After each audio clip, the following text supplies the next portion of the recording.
And go with the theme song. I'm Gavin. Wait, one second. I usually just try not to say anything at all. I'm Gus. Yeah. It's like a crime scene. Not interested. Forget it. I'd rather talk about the bag of trail mix. It's close to A in my heart. What's her name? It's Matt. I don't know anyone in the world who fucking does that. Hey everyone, welcome to the Drunk Tank. I'm pretty sure this is how the swine flu started. Hello, everybody, and welcome to the Drunk Tank. Well, that theme song done my cake, I think. Yeah, who did that? That was Nefoni, or Nefyani. Nefyoni. Wait, were you listed in there? I didn't hear your name or Bernie's name. I don't know. I heard Gabs, which he hasn't been on the podcast in a while. I guess that means we're not in the show. Yeah, Nope, okay. that's it. Well, it's all you, Jack. Well, no, I wasn't on there either. You work for years, and you get no fucking credit. We are Gusless this week, so we may be angerless. And Joel-less. No, So definitely. we're angerless and retardless. You know what, Joel? Joel was driving me crazy the last week and a half because I have desperately been trying to find a home for the office cat. For the coolest Joe. cat in the world. Poor Joe. Yeah, we didn't actually mention him on the podcast because we knew that probably somebody who listens would want the cat, and it would become this long process of, well, how do we get the cat to Canada? Not to Oregon after last week. Nobody Right, from no, Oregon. nobody from Oregon. Hey, I'll take your cat and I'll throw it off a damn bridge. But, so Joel and this cat are clearly made for each other. Joel is a single man, can obviously have a cat, no problems. He should have taken the cat. Everybody realized that. Loves the cat. Loves the cat. The cat loves Joel. And he was fucking with me during that whole process. He I was. know it. He was fucking with me. Because he would come in and he would say, I think I'm going to take the cat. And then I'd say, okay, well, do you want the cat? I'd go, that would be great. This, by the way, happened about 30 times. And then he'd go, no, I can't take the cat. No. Like I had asked him, like I'd imposed on him, telling me he had to take the cat. And it was almost turning into a sitcom situation. Because Joel would say he doesn't want the cat, and Matt would be there and he'd say, no, Joel doesn't want the cat. Then Matt would leave, right? Then about 40 minutes later, Joel would come in by himself and say to me, all right, I think I'm ready to negotiate for this cat. And I said, okay. And I said, all right. I said, do you want the cat? Because I'd love for you to have the cat. Then as soon as I would say that, Matt would walk in, and Matt would say, Bernie, he already said he doesn't want the cat. And then later, Matt talked to me, and he goes, you keep trying to push this cat on Joel. Don't do that. And I said, no, I'm not. Joel keeps asking me for the cat. And even yesterday, when Krista, who works on Pajama Achievements, she's one of the girls from Pajama Achievements, she took the cat, great home. Hopefully Joel will be very happy there. Joel had to go with us. Yes. Why? By the way, the cat's name is Joe, and then we're talking about Joel, who's, Not to be confused. our office parrot, or whatever, I don't know what you call it. He's our official mascot. The other pet. Yeah. He had to come with us. Even to the moment where she took the cat and we walked away, he was still saying, I could possibly Well, she take has this a cat. dog, and I think in his mind he was thinking, if the cat and the dog don't get along, I'm going to throw him in my car and take him to my house. Like, he was waiting for that moment to happen, to have an excuse to be like, all right, I'll do it. Do you think it was that, or do you think he was looking for any opportunity to go to a girl's apartment? I did something where I went to go make a tag for Joe, and I was going to make it with Krista's phone number on it. And I thought, I'm going to text. I don't have Krista's phone number. I need to find it out. So I'll just text Jack and get her phone number. I thought, I'll text Joel and get her phone number through Joel. So I wonder if Joel even knew that, or if he's already erased the text message. That doesn't have her phone number. What do you think? I have the feeling he has no idea that he had her phone number because I texted him through her, or her through him. Yeah, no. However you want to say it. That sounds like a sitcom. Oh man, I'm very happy that Joe has a new home, and Joel will have a new home next week. And next week's thrilling conclusion will be, does Joel want lunch? I don't know, man. I think It's hard. Calories. But Joe seemed very happy. When we left last night, he had a new little house that you bought for him, and he curled up in very quickly. Yeah, when I was at PetSmart buying the tag for him, I bought him a little cubby to sit in. Sure. He took to it immediately. Immediately. Really? Which is amazing. Like, if you have cats, it literally is like a process. You have to, wean them into something. Yeah. Or I guess weaning is the opposite. We bought him the kitty bed, and he wouldn't go within 100 feet of it here. Yeah. So I don't think many people know about Jack, who Jack, by the way, is joining us this week. What's up, guys? From Jack from Achievement Hunter, and I'm Bernie. I'm also Jeff. From Achievement Hunter. And Jack has two cats named Uday and Kusei. which Might be the only funny thing you've ever done. no, that's It's probably pretty true. damn funny. Yeah, well, I got them. Okay, so we had 2 cats in my parents' house, and they were brother sister, and they were probably the most purebred cats. Because the majority of the cats in my parents' house, they lived outside, so a lot of inbreeding going on. A lot of cats with 6, 7 toes. Wait a minute. How many cats do your parents have? Well, I mean, like none lived in the house at the time. They were all outdoor cats. And Yeah, there was- how many You outdoor say cats that do like they have? that's a qualification that makes it normal. Yeah. They were all over the roof. They were clawing at the windows. I mean, like there were probably. I mean, they're sort of like neighborhood cats, but I would say there's probably like 8 or 9 of them that kind of just like roamed around. But like, Wait, let me ask you this: did your parents feed them? yeah. Okay, then your parents had 9 outdoor cats. Okay. That's right. That's how that works. But you know what? We also have no spiders and no snakes around our house too, which is pretty awesome. you got So- you got spider hating cats. That's pretty impressive. We also didn't have any birds or small children. But so I took these 2 cats, and I was going to name them Ari and Uzi from Royal Tenenbaums. Okay. And literally like the week before I got these cats, Saddam Hussein's kids got killed in that one explosion or whatever. Or like they blew up the building they were in. Oh, this was after they died. This was like right after. So like in response to that, I named my cats Ari and Uzi, or Ari, Uday and Kusei. You know what the weird thing is, too, is that In homage or in hahaj? Well, okay, so my sort of thought is if you take something terrifying and name something really, really cute after it, it takes away that power that name has. Is that why you have the Hitler mustache? Yeah, exactly. Awesome. the guy at the coffee shop has a I Hitler know mustache. it freaks me out. I like that guy too, but he's hard to talk to right now.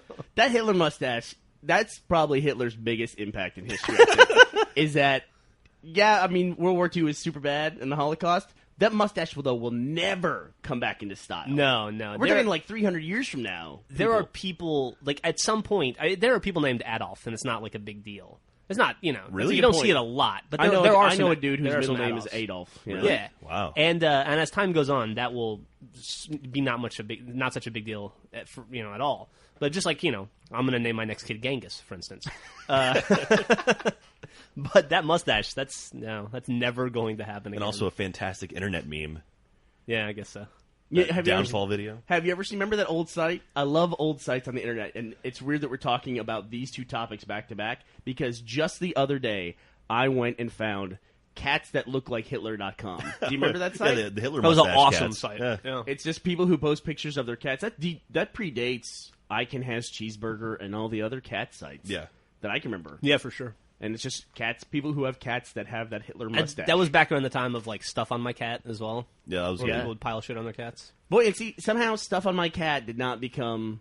Did they get in that phase of think- crazy blogs to books? I think they made a book. Yeah, I think they? they did. Is that over yet? The blogs to book phase? I don't think I don't think so. so. Not till Gary Vee pushes out his 10 books, right? He goes, quote unquote, Got 9 to 10-book go. deal. Yeah. Why don't you just call that an infinity book deal? Because if you continue to sell best-selling books, they're going to keep making books for you. Did you ever see the website Stuff White People Like? Yeah. That was pretty funny. They got a book deal too. I showed Jack that black people, white people flash video. I don't know if you'd call that. I don't know what you'd call that thing. I'll have to link that. But if you're going to listen to it at work, turn your speakers down. Not because it's...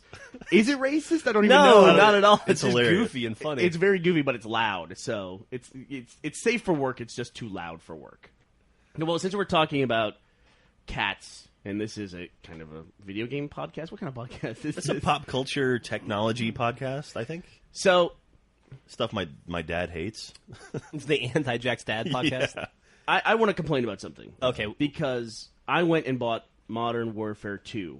Hey, congrats. Okay. I did not go to the midnight launch. I don't have that in me to go to midnight launches. Sure. And Left 4 Dead 2 came out. I didn't even go to the midnight launch for Left 4 Dead 2. I was even awake. I was up and 5 minutes from a GameStop, and I thought, if I go out at 12:01, I'm going to be up till 4 in the morning playing this game. That's when true. I get it. So Yeah. I'm just not going to do it. But I bought Modern Warfare 2 the other day, and I saw behind the counter they had the Modern Warfare 2 branded throat communicator. Oh, is that what that is you're holding? That's what I'm holding. And this is a device that replaces your Xbox Live microphone that goes around your neck, and it goes... Here, I'll demonstrate for you. See here, it pinches onto my side of my throat here. Okay. I probably have too thick of a neck for what this is intended for. I've had to shift it like this. So this replaces it, and you have a little earpiece that plugs in, and bang, and you've replaced your dorky big white headset. Okay. With a dorky big black throat choker. Yeah, you're wearing a choker, a stylish choker, and I thought, wow, I will do anything I can to replace the horrible Xbox Live voice experience that I have. aside from the fact I just read that Xbox 360s now have a 60% chance of red ringing. That's the new study they did. That said that Overall, that's overall. I think that was in the UK, wasn't it? And that was like first gen. I could be wrong about that, but I glanced at that headline. I've had 3 red ring on me, I've had 4. but I've also had 3 separate boxes. I've had 2 arcades and a Pro. But Yeah. I gotta say, when they do replace them very quickly, and it's Yeah. one of those weird things with me where this might be the extent of my fanboyism. I don't seem to care. You know? Same here. It's like, okay, I'll get another one. Well, also, I think we're in the same situation. You have multiple Xboxes, right? that is true. I don't go without an Xbox. Exactly. Yeah. See, if I only had one and I lost it, I would be shit out of luck. I mean, actually, when you and I were just becoming friends, I lost my 360 the week before Halo 3 came out. Remember that? And I had to borrow a 360 from you.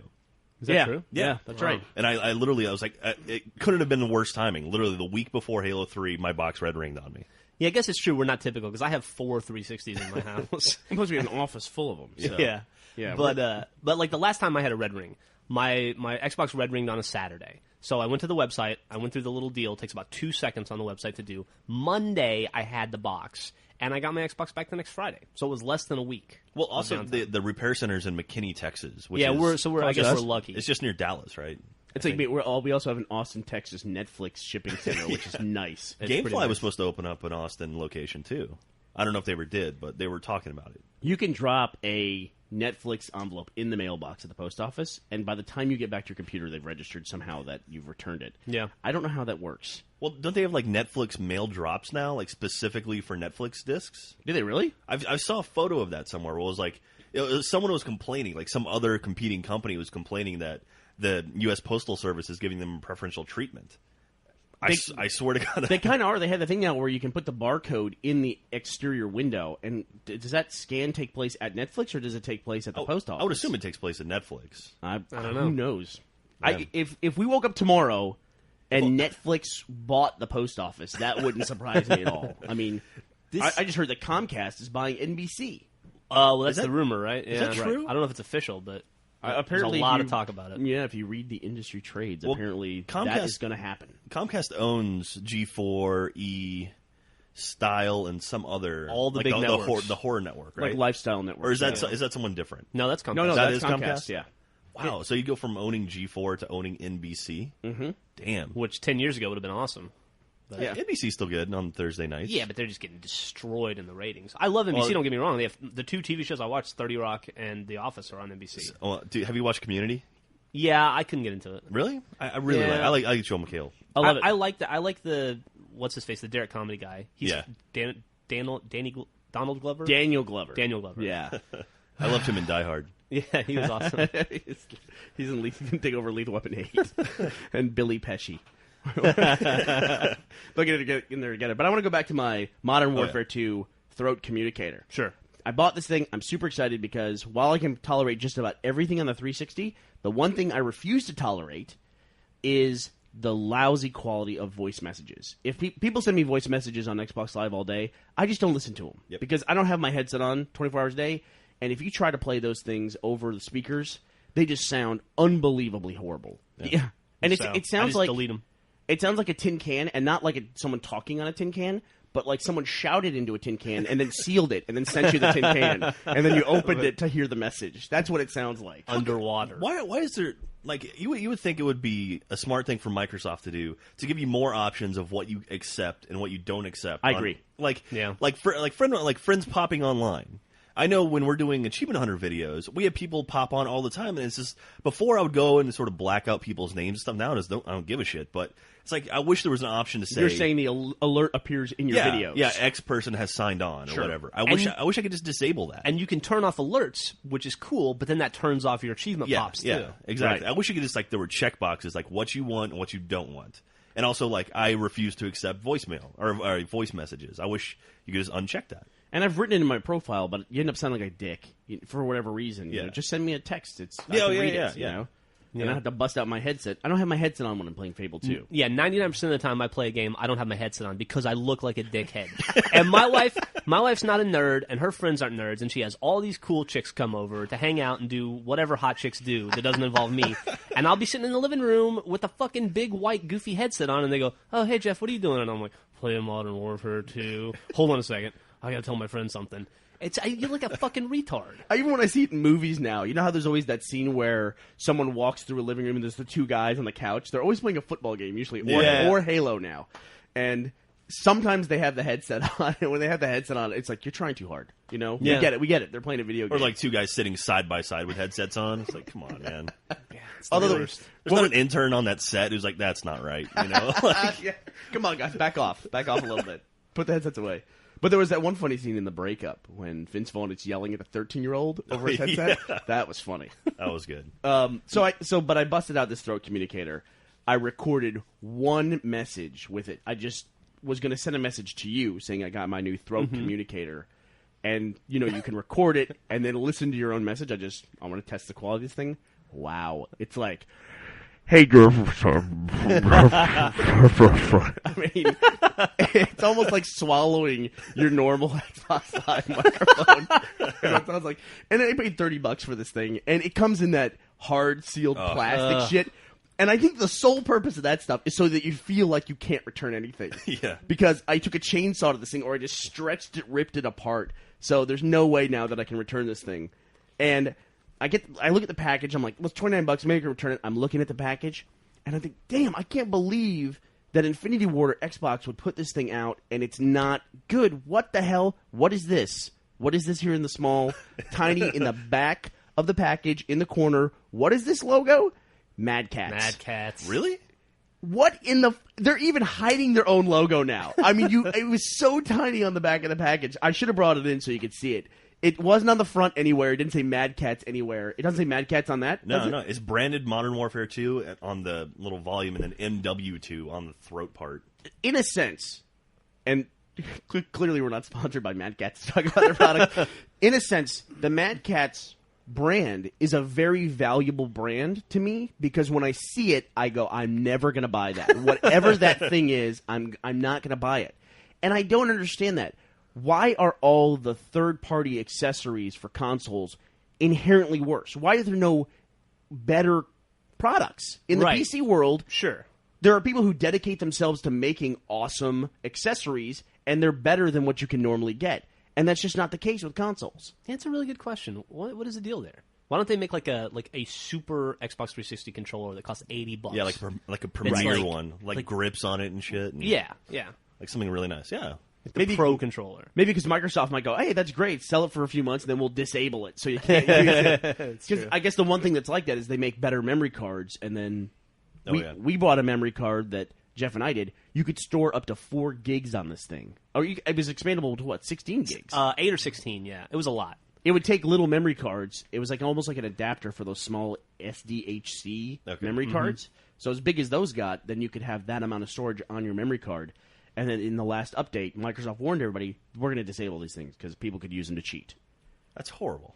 Well, in a way it is. In a way, but they have a point. I mean, it is a very quick and easy way to get saved games from your Xbox to your computer. I guess. But I mean, like, what's the largest memory card you can buy? Legal or not legally, but like from Microsoft. 512 megs. 512 meg, half a gig. And it's what, probably like $40, right? About 50, yeah, 40, $50. Yeah, I mean, right now you can go online and buy an 8 gig thumb drive for $10, and it's like really. I mean, Microsoft can't you? I mean, like, a 120 gig hard drive from Microsoft is still $100. A 512 megabyte memory card from Xbox, Microsoft, is $29.99 now. That's actually cheaper. Oh, that's pretty cheap. Yeah, I would like to buy a new one actually. But you're capped. Exactly. There's no higher capacity alternative. Yeah, and I know me and Jeff, like, we move, or Jeff and I. Thank you. I caught myself. Jeff and I, we move around quite a bit, like from Xbox to Xbox, and so recently I've been putting everything I do on a memory card. Right. And I'm gonna hit a point where it's like, well, shit, I'm full. What am I gonna do with the stuff on here? Well, it's going to be, if you have a 512 meg card, to be fair, it's going to be a while before you hit that cap. Now, wait a second. Fallout 3 that did it to me. That's not necessarily true, because if I had my 16 gig card, I could have just stored my Fable DLC on that. That's true. And just walked around with it. And that would have been really cool, because then I wouldn't have to download it on every single console. We ran into that issue at PAX last year with the Griffball tournament. Yes. Remember that? Yeah, because we had to download, like, the pack or whatever for map packs. The map packs. That's another great example. Were too big to fit onto a memory card, and but it was like 10 megs off. It was like we almost got it on, but we then had to download it to hard drive. So yeah. It's a pain in the ass. You know, DLC is clearly the future of this platform. And if that's the case, you know, if they're doing games on demand, there's got to be a better mobile solution for your first-party memory. I agree. Or a higher capacity one, let's put it that way. Speaking of DLC... They also need to make black ones. Yeah, no kidding, right? Speaking of DLC, when is there going to be more Fable 2 DLC? I am addicted to that game. You guys love that I don't game. know how it happened. I love it. You took a very Bernie path with that. Where I did. You talked about how much you disliked it, or you were disappointed by it, but your wife was playing it, so you sat there and watched it, then you played it a little bit, and it was still just repetitive, and then click, you love it. And Yeah. It's one of your favorite games. It hit me all at once, like getting hit in the face with a baseball bat of fun. It was just like, I like had a turn, and immediately I was like, wait a minute, I'm in love with this game. And you know what else I want? I want a video game, I decided last night, that is purely real estate management. That's the most fun I have in that game. It is. It is. That's SimCity, right? No, it's different. See, in this you can buy, in Fable 2, you can buy property. And you can buy stores and bars and hotels. Well, you can rent out houses, basically. Assassin's Creed 2 has a little bit of that. And you can raise and lower your rent and stuff. Oh, you and can't do that. It's pretty rudimentary, but the possibilities are endless. The cool thing about it is that when you turn off the game, the money still generates. Oh, wow. So if you're thinking about Fable 2, go ahead and either rent it or download the first episode, buy a couple houses, then just leave the game off for 3 months. Oh, it's so and you'll great. have all the gold you'll need. Oh, wow. It's so great. We finally hit that threshold last night where we're making enough. We own enough property where like every minute we're making like $3 or $4 grand, and it's just like it's fantastic. It's the best thing ever. You're like every 10 minutes you're like, oh, I can buy a new house now. This is how the real world should work. You know, there is that old thing too that people say if you had to cut a check for your taxes, if they didn't withhold it, and you actually saw what was going out, and you had to write that check, everyone would be. They say everyone would be a Republican day one. Right. Do that, right? And you can see that in Fable. Like you'll see this tick, like all of a sudden over your head will appear. For me, it's now 12,000 gold. Ding! You know, I just get 12,000 gold for my rental properties. Then you start getting hit for all the stuff, all your expenses too, and you can see those coming through. Mostly, it's families and kids. Essentially, it feels like alimony in a way. You know, It does kind of. I always hear dudes complaining about their alimony that they pay or their child support. It seems like that. I don't have that in my life. I mean, my wife just takes all my money out of my checking account, so I don't see it. NASCAR checks. Yeah, but you see the tick like minus 100 gold for this family, and then of course in Fable 2 you have multiple families, so it's like minus 100, minus 150, and you're like, God damn, here it goes. Then you go to the bar and have a beer, watching your money go away. You go to your bar, Yeah. and, have a beer, and meet a nice girl and start another family. I did feel kind of weird though. I looked last night at about 11:30. I started playing it with my wife, and I looked at my friends list. There were like 27 people on, and it was like, I don't know, 18 people playing Modern Warfare 2, and then the rest playing Left 4 Dead, and then Jeff playing 2-year-old Fable 2. I didn't care at all. Yeah, no, I'm that way. I was having a blast. I was playing Fable 2 while everyone else was playing Modern Warfare as well. Yeah. But you guys finished all that. No, kind of. not even close. Like, okay, so we've put out 21 Modern Warfare 2 videos as of right now. They're doing really, really well. And but this week we had Left 4 Dead 2 and Assassin's Creed 2 hit. And so Jeff and I have split up. I'm doing Assassin's Creed 2. He's doing Left 4 Dead 2. And ultimately we're going to kind of regroup and keep working on Yeah, Modern we've Warfare. got another 12 Modern Warfare videos we can do. So you've been playing Left 4 Dead. You said it's the new one is extremely hard in comparison to Left 4 Dead 1. Dude, it's unbelievable. Andrew Panton and I sat down yesterday. Andrew Panton from the site, who is like the world's best Left 4 Dead player, from what I can tell. He's the world best player in general. The dude's great at everything, but he's really good at Left 4 Dead. That's like his thing. And he and I sat down to do this Garden Gnome achievement, which is it's kind of like an homage to the Half-Life 2 Orange Box achievement, where you have to take Episode 2, take the gnome from the start of the game to the end. You have to pick it up at the second chapter of Dark Carnival and just take him to the helicopter at the end of Dark Carnival. And we're playing on regular, which is like you spit at a zombie and it dies on regular. And we're like, yeah, no problem. It took us probably 3 hours. Jesus. And we probably wiped, I'm going to guess, 5 times. I can't believe how hard that game is. It's tremendously difficult. It used to be, like we were talking about this, like now, if somebody sets off a car alarm, I might drive to their house to kill them.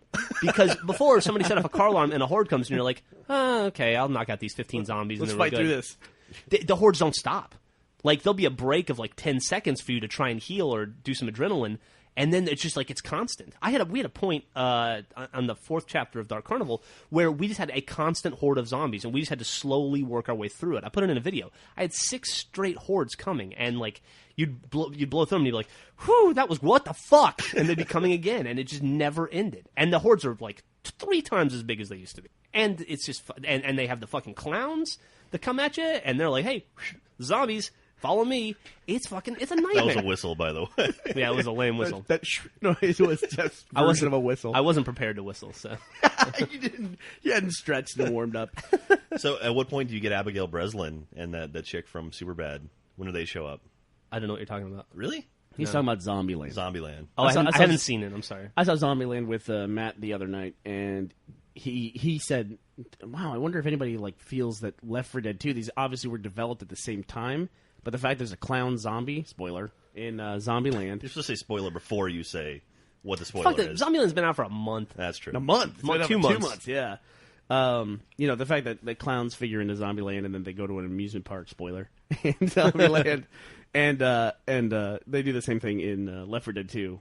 He was asking about that. I thought, Well, I don't think anybody. I was said anything about it. telling him I saw a premiere here in Austin, and the director was there, and they said they've been developing the script for 8 years. So I don't know. I mean, I'm sure that was just pure coincidence or something. Well, Zombieland did come out before Left 4 Dead 2, technically. So Yeah, that's true. yeah.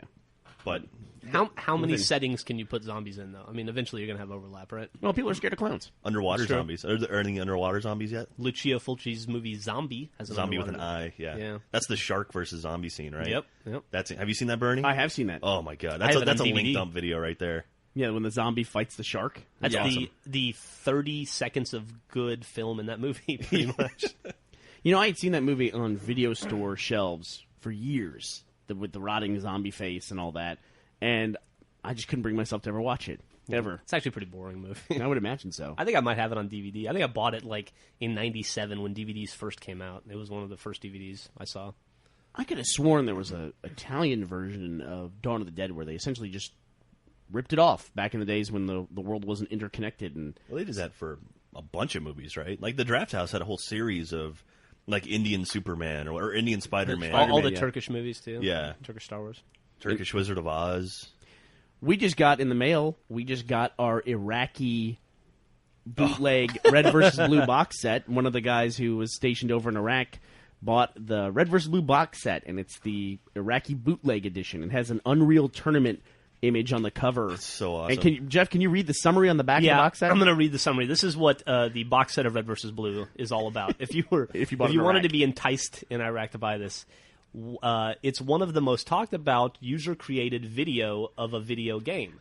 Red vs. Blue gives viewers a new take on the Halo universe, and R vs. B creators talk to Martin about their internet fad. Kevin reveals some secrets on PC password hacks, as well as part 2 of his Spurts program. And that's SPERTS, Spurts program.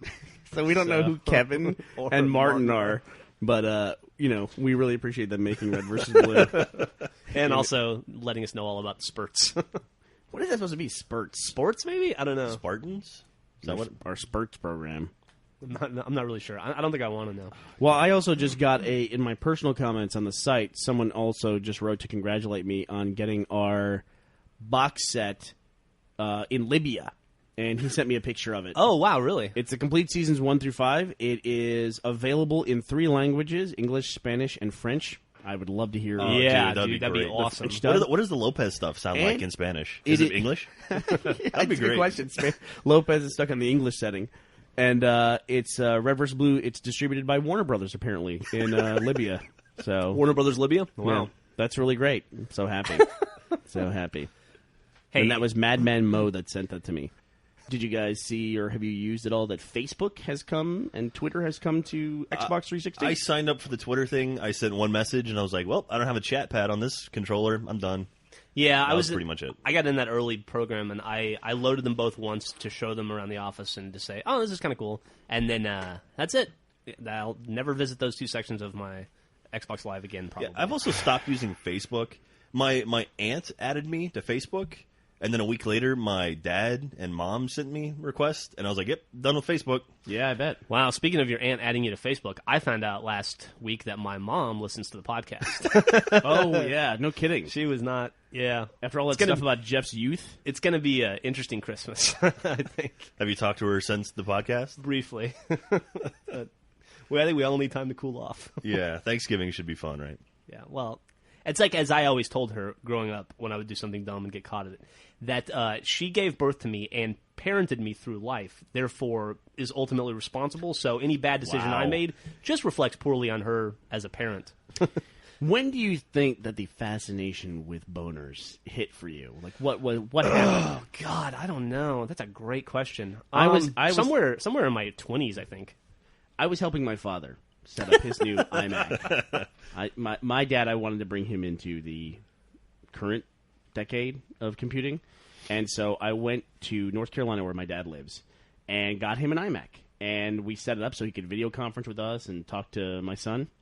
The kids, because Jack uses his video conferencing, talks to me at work all the time, asks me how to get past the level on Indiana Jones. Shows you Legos? Yeah, shows me Legos that he's made for the day. And so I thought this would be great to get my dad to do that as well. So we set it up. I'm not kidding. There were files on his computer from 1996. Wow. And I had to go to him and say, are you going to use this ever? You know, is this important to you? Because archiving all this stuff and organizing it. One of my favorite things in the world to do is organize files. Like our RAID. And make Oh, you went nuts for that. Man. One of that was your awesome. one of your other favorite things to do is get mad when people touch your archives. Absolutely, man. When people mess with my archives and backups, one of the reasons why I bought a Mac laptop is one person, after fighting Mac for years and years, someone showed me Time Machine, and I said, I'm done. That's it. Yeah. This thing backs up on its own and does everything that I do all the time anyway. Fell in love with it. Anyway, so I'm setting up my dad's video conferencing, and I wanted to set it up in a way that would be very easy for him to do, like hit a button to accept and all that. So in order to test this, I connect to Jeff back at the office, because I'm in North Carolina. I said, hey, Jeff, you're on, right? And he said, yeah, I'm here. I said, hey, can you help me test my video conferencing really quick? He goes, yeah, I don't have a camera, but I can hear your audio. I said, that's great. So I hit connect, and one of the things I set up was that it announces in that Mac voice when somebody connects, so my dad will know that it's even connected properly. Are you about to give Jeff's AIM name away? Yes. You can give the second part of it away. I won't tell you the first part, but let's just say magnificent, okay? So I hit connect, and it said, Magnificent Boner has connected.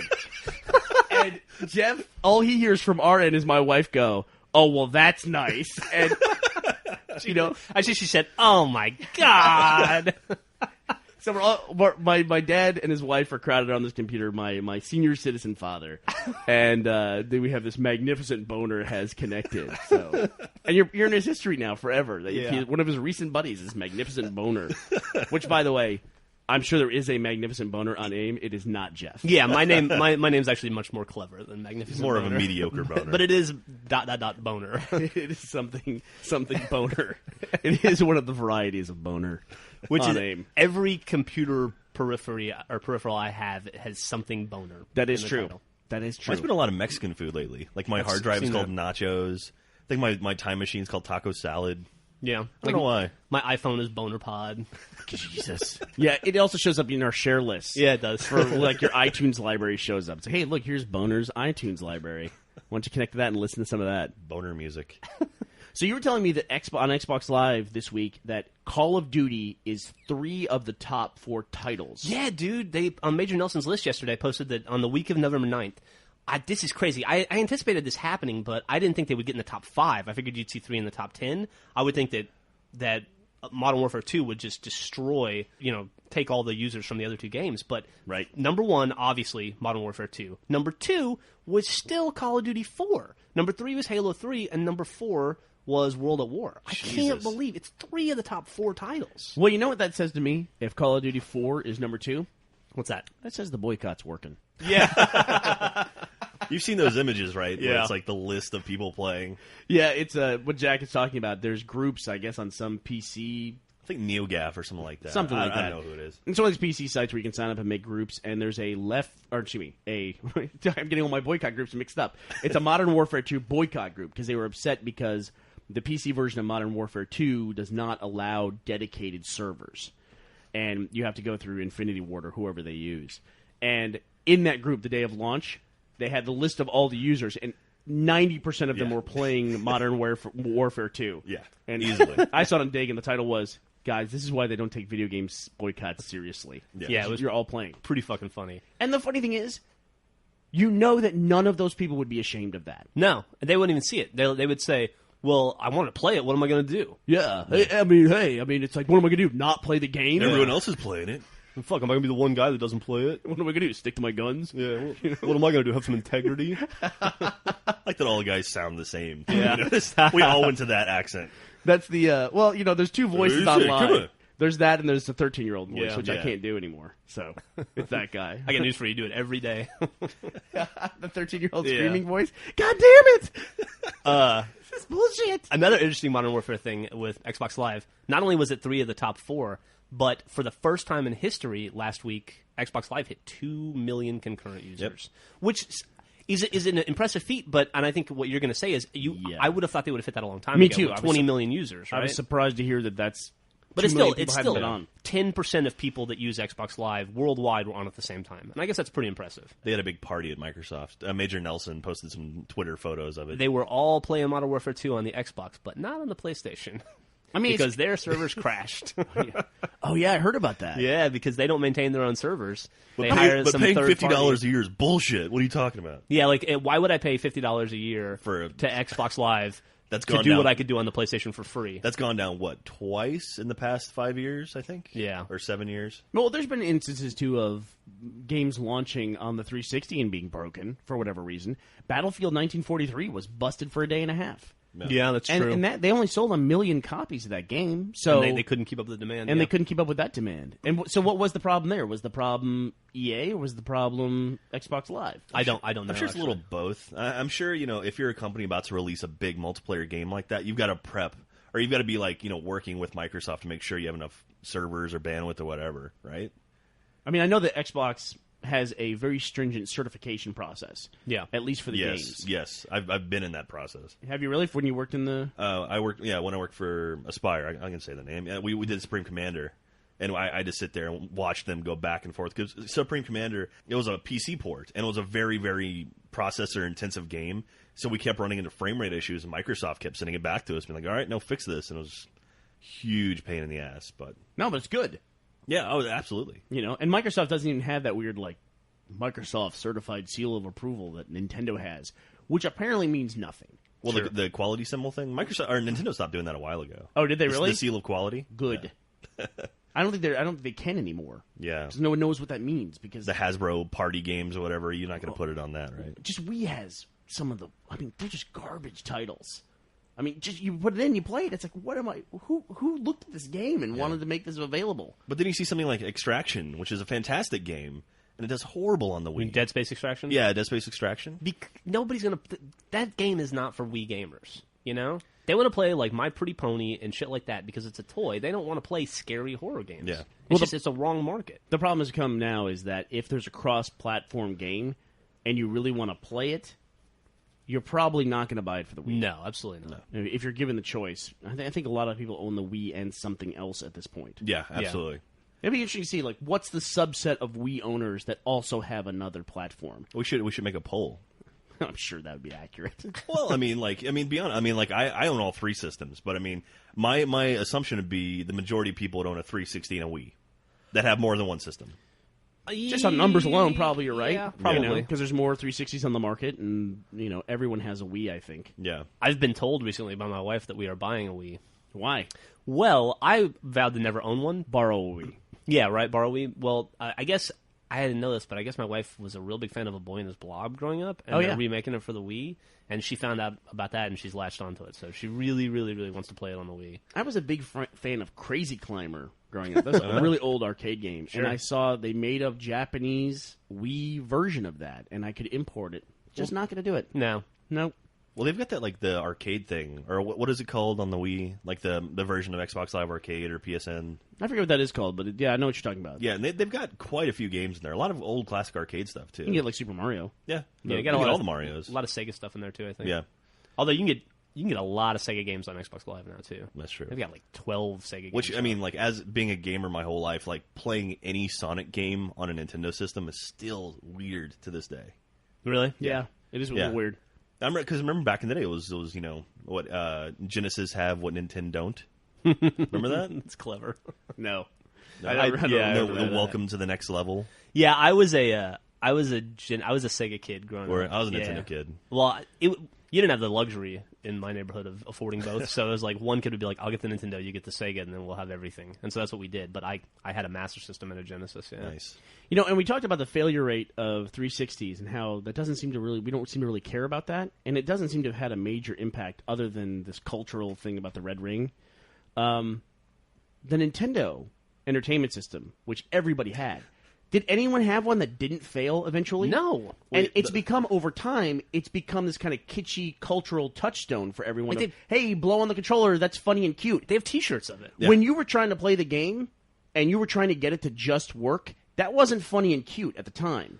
No, dude, you could spend 45 minutes trying to get Zelda to work. And you would do it. And it's your weekend, and you would do it, and you'd be like, God, my bedtime's in an hour now. What the fuck? What am I going to do? Yeah, you'd be screaming. And Did you ever get like the alcohol swabs? There's like you like get alcohol, dip a Q-tip in it, and like wipe the little connectors and stuff. Like we were intense about it, man. And everybody did it. Oh, Everybody knows what you're talking and everyone had their own technique too. Right. It was like blow on it, then you push it in, pop it up, push it in, pop it up, push it in, power, and then it would work. And like everyone had their own sort of specific thing. And imagine if you had to do that with a 360. If you had to I got the red ring, so I'm going to spend the next 45 minutes like pushing the tray in and out, in and out. Something dumb like I'm going to wrap it in a towel. Wrap it in a towel. But it does go to show like there's not a long-lasting negative impact for the Nintendo brand because everybody's NES failed. Yeah. Everybody's. Yeah. I mean, it was probably the first failed product that most kids had or most people in their lives had.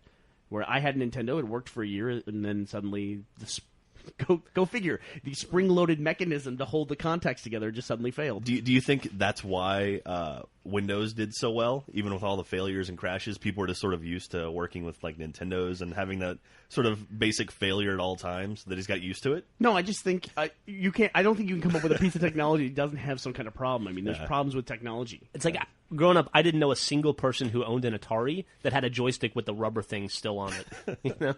Everybody played on the white part because it ripped off after 3 weeks. They played Decathlon and ate a hole in their hand. What was the game you played a lot as a kid? On the Atari. On the Atari? Was Laser Blast was my game. I mean, it's funny. I just had this conversation with Griffin the other day. I had to show her Laser Blast videos. That was it. Laser Blast, Laser Blast and Combat were. That's all I cared about. Actually complained about Fable 2 being repetitive. When Laser Blast, let me describe this game. Laser Blast is you're a yellow saucer. Yes. A spaceship saucer. Yeah. And you have a laser gun, and you can shoot down and diagonal. And diagonal to both the directions. Right. You did go to the left, too, I think. And you're floating in the sky, and then there's green, quote-unquote, grass, which is just blocks of pixels on the bottom of the screen. And on the grass are 3 tanks. Yeah. And they're shooting at you. You shoot the 3 tanks, one hit, and you kill them, and they blow up. Then when you shoot those 3 tanks, the screen scrolls to the left, and there's 3 more tanks. Yeah. And you just repeat that until you're dead. For 2 or 3 hours. Does it get more difficult, or is it always the? It's a little, yeah. Sure, it's a little, like they move a little. Well, they don't move. Nobody moves, but they can react faster and stuff. Yeah, but it just, eventually you hit the threshold. It's like one time when I was a kid, I had my Master System, I wanted to see how long I could play Hang On. And I played Hang On for 6 hours. Jesus. Just the same, like after you beat the game, it just loops, and you just go and go and go. And it's just like, it never ends. And then that didn't bother me at all. If my kid played Laser Blast today and wanted to keep playing for more than 5 minutes, I would be concerned. He had some sort of a... Yeah. Well, no, it's like you've been playing Laser Blast for an hour. You realize it's just those 3 tanks, right? You're just going to shoot those 3 tanks. Be nervous over your kid's again. turning like Rain Man or something like that. And you probably played 60, 70 hours. Yeah, a ton. There was like a... I don't remember what the magazine was, but there was a thing where you could like post your high score and send it in. And I had my mom take a picture of me next to my high score. I wish I remembered what it was, or if I had the photo, and we mailed it in. And It was 50. yeah. I never heard anything back, but I had a higher high score than any I had seen published, and I would go to the mailbox every day after school and be like, "Is today the day I get certified?"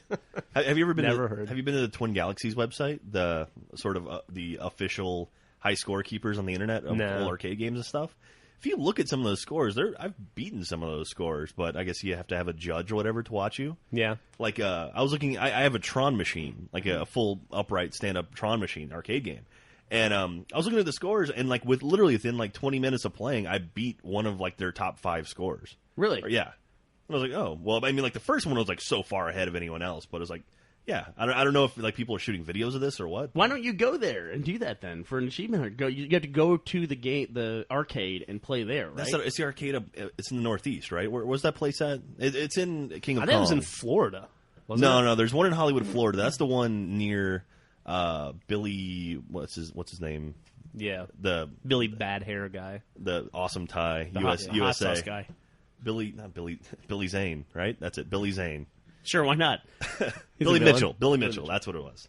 So anyway, what were we saying? Why don't you go there and? I was watching. I was looking at you doing the website stuff. I'm looking up the location of the Twin Galaxies arcade for Well, you. they don't really have. Like, there's not an official arcade, but there's like one location they go every year, and it's like you can set a high score here, and that's where what's his name, Steve Wiebe he got the kill screen, and everyone was walking around like, and that guy was like, "Oh, we're about to have a kill screen. About to have a kill screen." What Jack is referencing is the King of Kong, Which the is movie. one of the best documentaries ever. Fascinating movie. I'm pretty sure you can get on Netflix streaming, right? That's how I sounds saw it, right. yeah. Yeah, you should absolutely watch it. It's a story about a guy, Steve Wiebe, who is trying to set the record for the high score in Donkey Kong.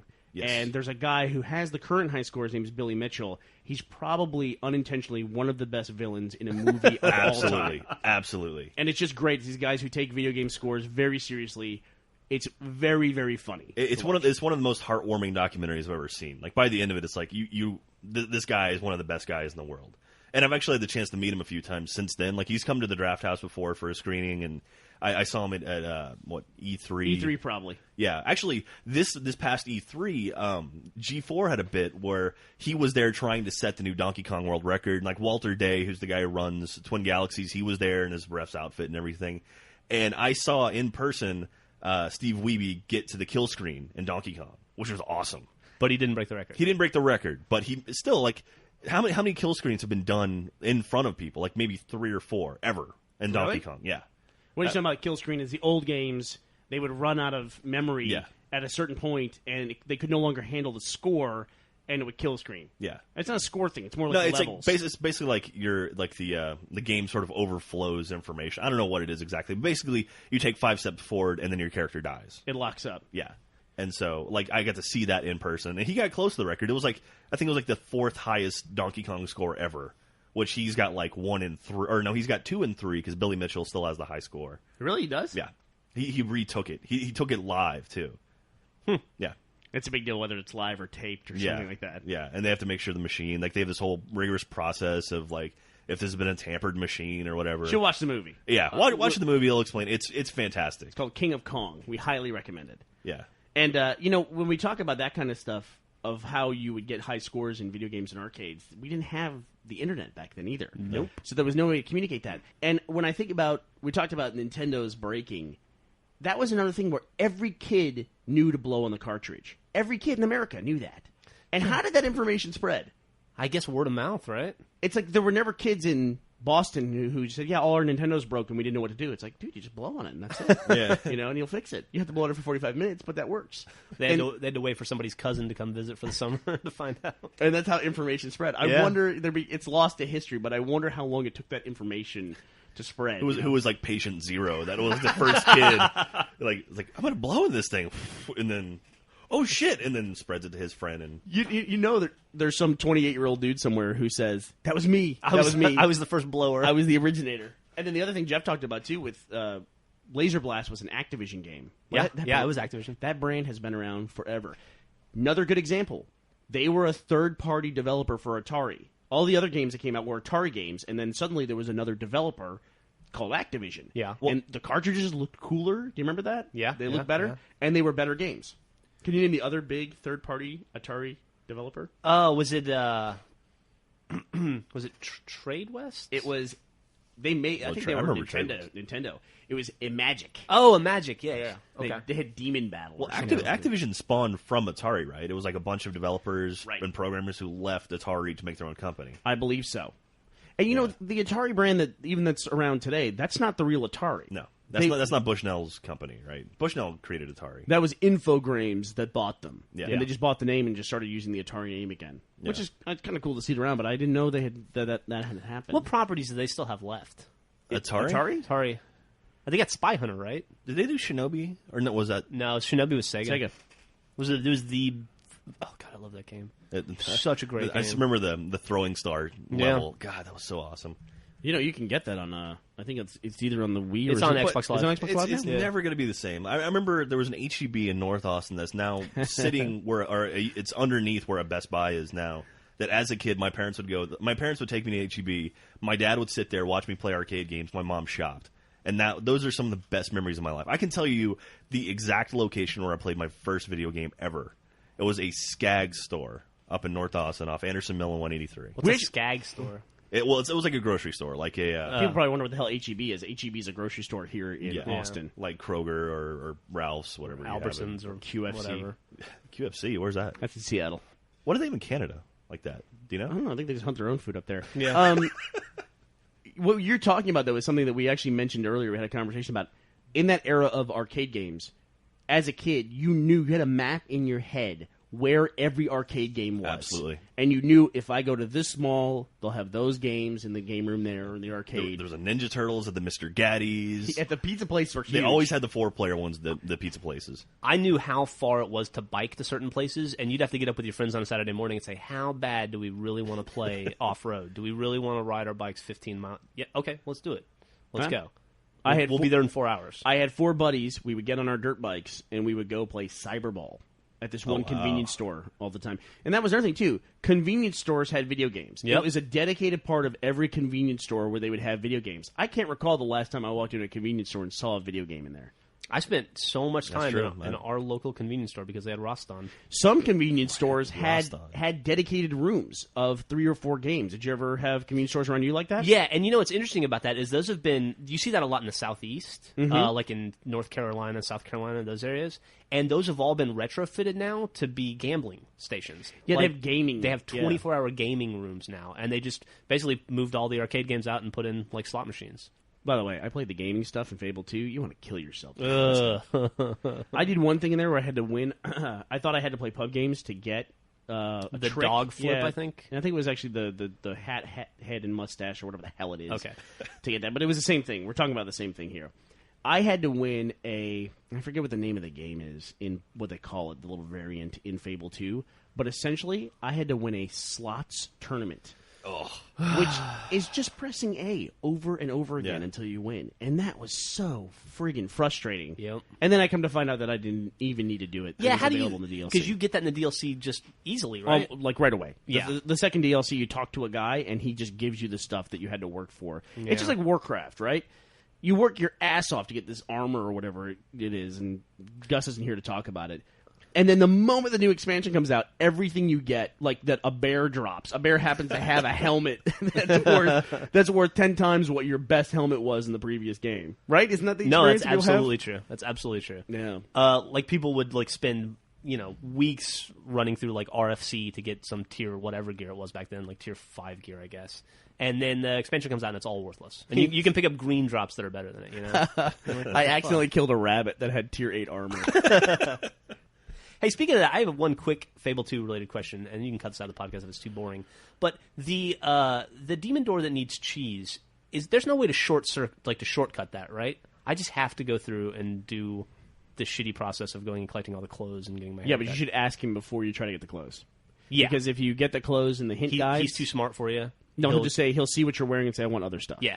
He's So- got like a second set of clothes. Yeah, just ask him first. Alright. I made that mistake. I have no idea what you guys are We're about. talking about in Fable 2, there's these doors. It's actually very cool. It's something like out of Labyrinth. You've seen Labyrinth? Oh, of course I've seen that. Where- Jennifer Connelly's so hot. There's these stone She was like doors. 15, dude. So hot. That's terrible.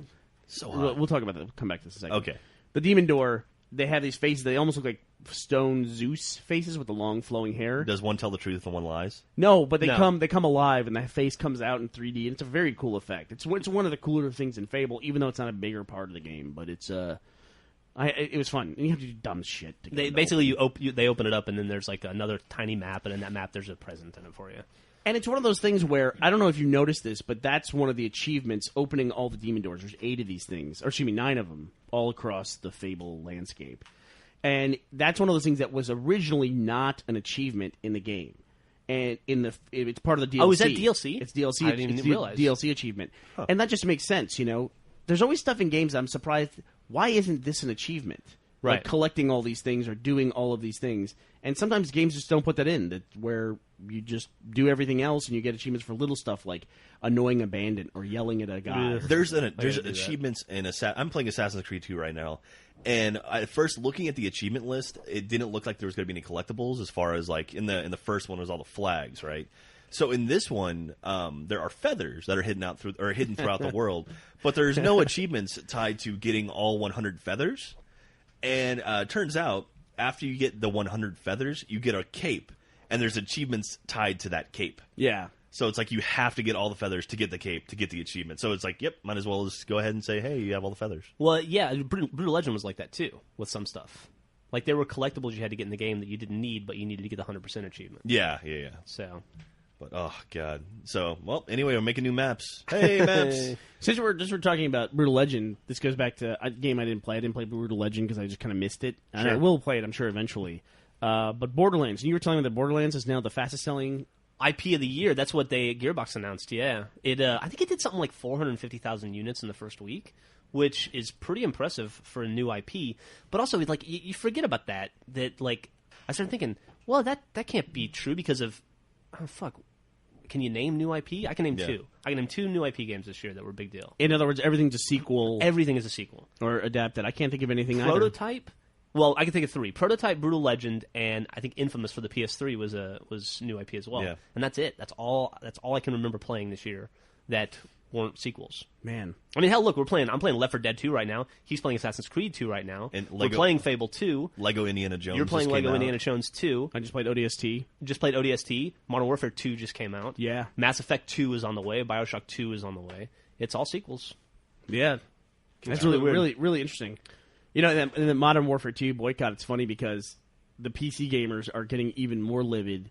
Have you heard about some of the error screens that come up on Modern Warfare 2? No. There's an error screen that comes up if your playlist is out of date, and it literally says, your playlist data is older than the host's. Restart the game or connect to Xbox Live in order to get new playlist data. Oops. So, Dear PC gamer, fuck you. yeah, and I guess the complaint is that the PC version is now a port of the console version. Well, that's the way the world's going, though. It certainly is. If isn't it wasn't for Blizzard, PC gaming would be totally dead. You have to put in Valve there. Well, oh, I'm sorry. Yeah, Steam is a big deal. Yeah. But yeah, no. If it wasn't for really, it's Blizzard and Valve, right? If you're a PC gamer, you play Blizzard and Valve games. Yeah, that is correct. And there's obviously World of Warcraft, but Yeah.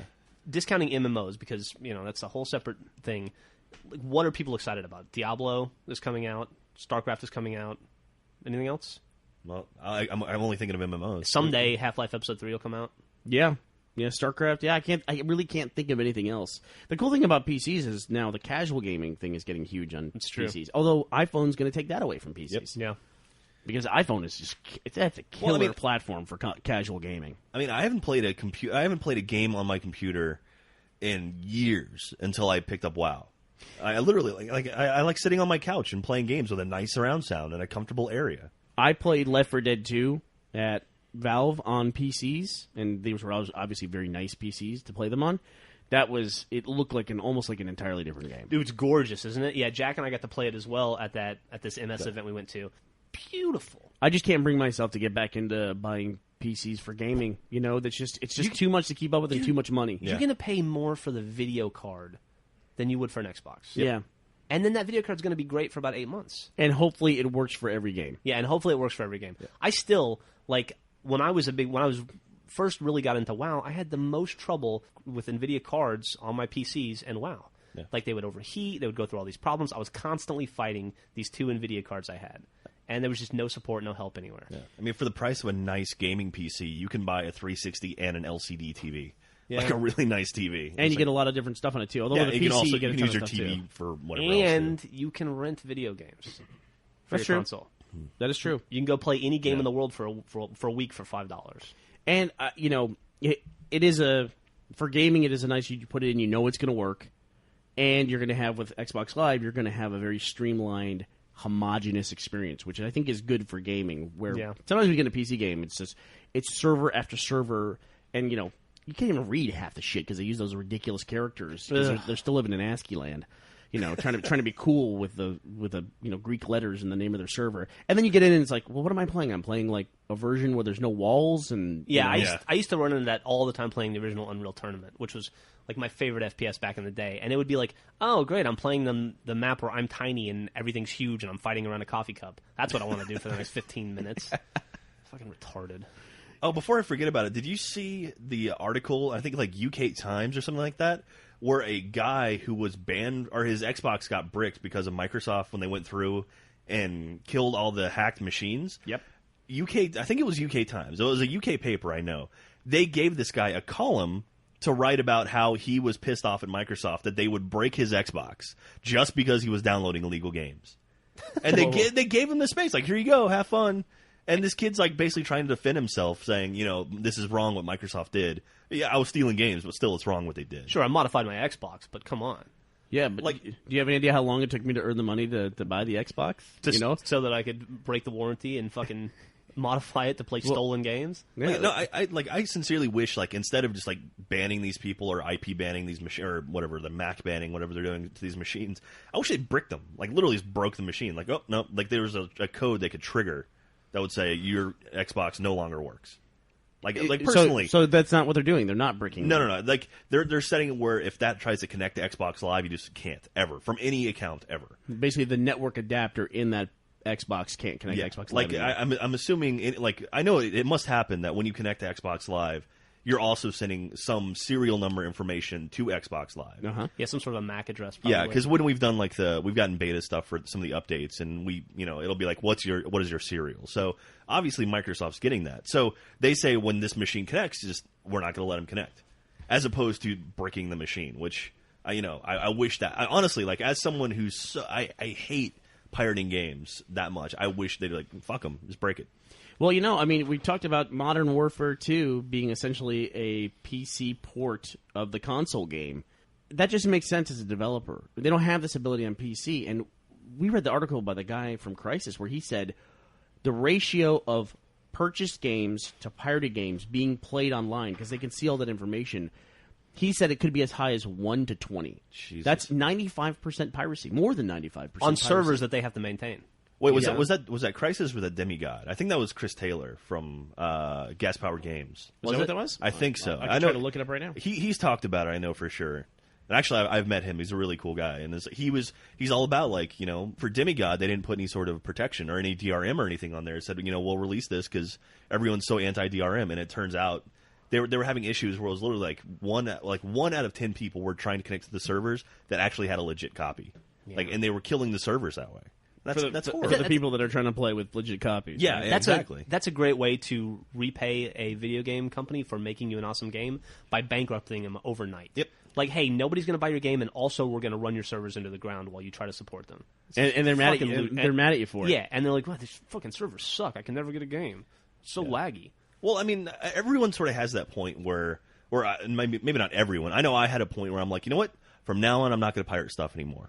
A new interview with Crytek CEO Savat Yerli, I completely pronounced it wrong. I think you got it right. Savat Yerli has seen the Crysis developer suggest that the ratio of legal to illegal copies of key PC titles could be as high as 1 to 20, as he discussed the past and future of the franchise.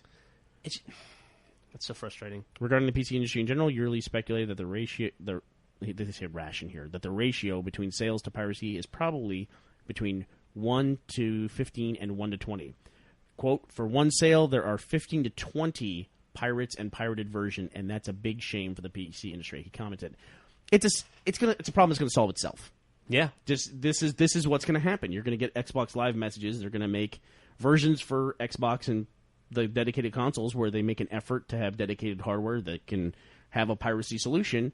And then there will be a market for PC, but it's gonna very quickly, and I would argue it probably already is there. It's going to be a secondary market. Oh, yeah, absolutely. Yeah.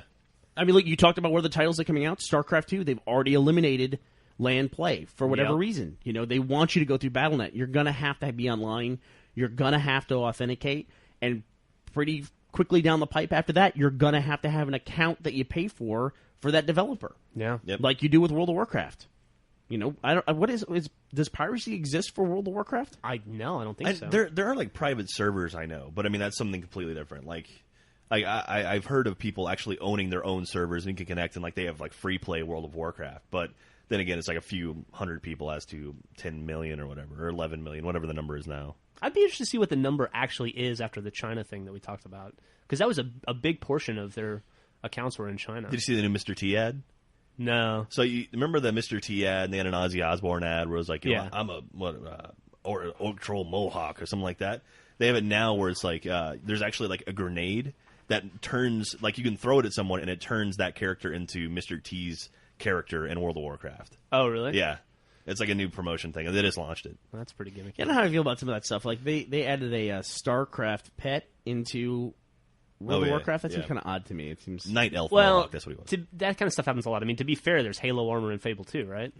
Is there? Yep. Yeah. I didn't know that. Yeah. Uh-huh. Where is it? I don't know, but I remember when it happened. It's called it's a name very similar to Halo, like the Hello armor or Hale's armor. Oh yeah. Yeah, and it's basically Oh, Spartan that's armor. interesting because I found a weapon that I felt looked a little bit like an assault rifle. Probably it. That's probably what it was. That's interesting. Yeah. I did not know that. Okay, anything else that we want to talk about? God, I don't think so. Can we talk about lunch? Because I'm fucking hungry. Hey, I thought you and I, Jack, were going to go see 2012 and get drunk and just yell at the top of our Let's lungs do it. anytime something exploded. It's not shown at the South Lamar, though. Like, we can go to the Village if you want to drive north. Village is nice. I go to Village It is really as nice. much as I go to South Lamar. It's about equidistant I like from it. my house. I like Bernie that lives way we're only going to go to the Alamo. I like yeah. that. Why go anywhere else? The I agree Alamo with is the that. best theater in Austin. Hey, in the country. What am I saying? and if you go to the Alamo Village, you can see it in 4K. Oh, really? Yeah. 4K.4K. Yeah, they have 4K screens up there. I'm not going to be able to tell Shit. there. I'm not going to. They're all 4K? Yeah. You're not going to go up there? I can't tell the difference between 4K and 2K. I'll go see the movie wherever, but I'm not going to go see it because it's in 4K. I can't tell the difference either. Yeah, what the but it's hell? fun to say. Well, let's go to the Village, get drunk, and yell when they blow up Vegas. Well, you can't yell at Alamo, but Well, you can cheer. I mean, Sure, I can yell. then, Throw me out. Then we can go punch Tim League's truck. spit on his windshield and get banned for life. You know, I have actually been getting a lot of stuff on Blu-ray. I just lowered my Netflix account. I had the 8-disc account, which was I think $1,000 a month. I'm not sure. So I lowered after I realized I just had 8 discs sitting in a drawer all the time. I finally lowered down to the standard 3 plan, and I'm not going to miss it because of streaming it. And I wonder how many other people who have the higher level accounts are going to start doing that, or just going down to 2 discs a month. I should go down to 1 because it's basically just the whatever 3 kids movies does Millie want to watch today Netflix that I'm paying for. Yep. And I like her, but does she need 3 movies? Oh, before if I put shit in the queue, it never makes it to my house. Somehow Millie and Griffin manage that Netflix queue, and my stuff's like I want to watch I don't know, Day After Tomorrow, and it's fucking 65th in the queue somehow. I put it at number 1 yesterday, and instead we get Night at the Museum again because I really wanted to see that. Before I forget, the Alamo, the Highball, the new Alamo bar, they're having a Data Pop party, which Data Pop is like the chiptunes guys, the guys who make music with Game Boys and shit. Yeah. Sounds geeky. It's cool as fuck, though. I saw it last year, or at South by Southwest earlier this year. They had a big party, and they're doing another one the end of November. I don't know the specific date. I want to say this is the 28th, like the Saturday after Thanksgiving. So if you're in Austin, it's definitely worth checking out. It's really, really cool. You know, when we started doing Red vs. Blue, we found out about Machinima kind of after the fact. We just thought, hey, let's make a movie with a video game. And we started doing that, and then we found out there was this thing called Machinima. Machinima at that point in time was Quake. very closely connected to that scene. Really? Whenever we did events, there was this guy named Corey, a very cool guy. I remember he used to do stuff with 8-bit music. And it was people modifying chips in NESs. They also did it with dot matrix printers, right? Yeah, there was a guy who made music with dot. Yeah, that guy's up in Dallas. That's Yeah. Tree Wave is that guy's name. Really fucking cool. And so, you know, Paul is his name. for some reason, those two scenes were very closely connected. And then, you know, now Machinima has become this just... I mean, with the explosion of online video and everything else, it's like a totally different animal now. I recently read that Vimeo now bans... You can't upload video game footage anymore. Do we upload Really? to Vimeo? No. Yeah, not to Vimeo, no. Okay. That you just can't do it. They just said, look, there's too many video game videos out there, too many movies, too many Machinima stuff. Just, please, no more video game stuff. Wow. Yeah, it's pretty interesting that a whole service is saying wholesale ban on a genre. That's well. But yeah, if you've Gonna never own heard the of world in the next 10 if years. you've never heard of chiptunes before, look up Tree Wave. Look up what is it? BitShifter. BitShifter's fucking awesome. And there's a few other guys. There's a guy down in Corpus who's incredible. I forget his name though. I'm going to throw something in there because I have a friend who does something similar to that for a living. His name's John Michael. And this last weekend I went to a seminar. He makes robots, and he gets them he physically makes little robots that you move around and move dials and stuff, and it makes like weird noises. And people, there's like a whole scene apparently big in Japan and Germany, and they have bands that use these like little robots, and he makes a living at it. Is that where they do like the live soldering and stuff, and it makes music as they're changing stuff around? Yeah. I think I've seen some of that. He had like a seminar Sunday to make a free noise-making robot, so I went and checked it out, and it was like the most fun I've ever had in 45 minutes. And so check out Bleep Labs, because that dude's pretty fucking awesome. Bleep Labs, cool. Yeah. And he almost took our cat. You've had some pretty boring 45-minute periods in your life. No, It's really the cool. most fun you've ever had in 45 minutes. I'm not very technical, Jeff's and they never were been all with a like, woman. "Put this transistor Not here for and 45 solder minutes. it." It's very well, but It's pretty no, it was killer. really cool. I don't ever solder or fucking do that kind of stuff. Plus, I'm tone deaf, so I stay away from music. But it was cool. It was You want to try whistling again before No, we end the I- podcast?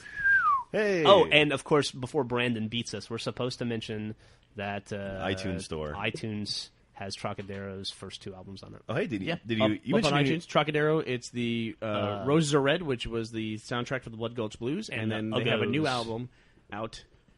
Oh, that's not up there? That's not up on iTunes yet. But you can get the new album, which is called Ghosts That Linger, in our online store. Thank you very much. Yeah, we're also selling Trocadero's new album, which is Ghosts That Linger, and then the Uggos soundtrack, which is the soundtrack from The Stranger Hood, is available in iTunes as well. We haven't done barbecue in a while. We should do barbecue. Are you buying? Sure. Hey, can I borrow like $50? We're in Austin, and there's nowhere to get barbecue anywhere nearby in downtown. All right. Well, Gus will return next week. He will be back from his little expedition in Northern California, and we will be back as well. I probably won't though. Jack won't be here. No. Talk to you then. Bye.